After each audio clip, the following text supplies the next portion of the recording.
মাননীয় স্পিকার, আপনাকে ধন্যবাদ মুলতবি প্রস্তাবের উপরে বক্তব্য প্রদানের সুযোগ দেওয়ার জন্য।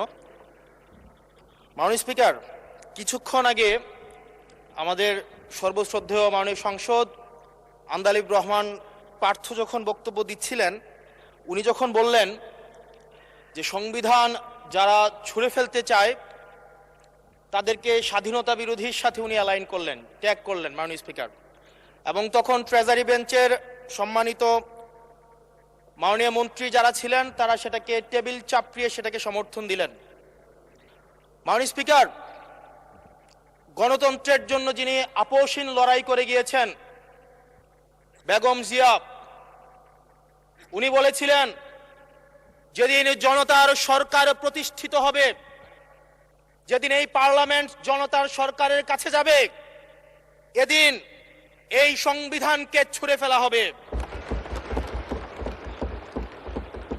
ট্রেজারি বেঞ্চের যে মন্ত্রীরা ছিলেন তারা দীর্ঘদিন, তাদের সারা জীবন তারা বেগম জিয়ার সাথে রাজনীতি করেছেন। এই সংবিধান ছুঁড়ে ফেলার সাথে স্বাধীনতা যুদ্ধাপরাধীর অ্যালাইন করার যেটার হাততালি তারা দিয়েছেন, সেটির মধ্য দিয়ে বেগম জিয়াকে তারা মূলত অপমান করেছেন কিনা তারা সেটা ভেবে দেখবেন।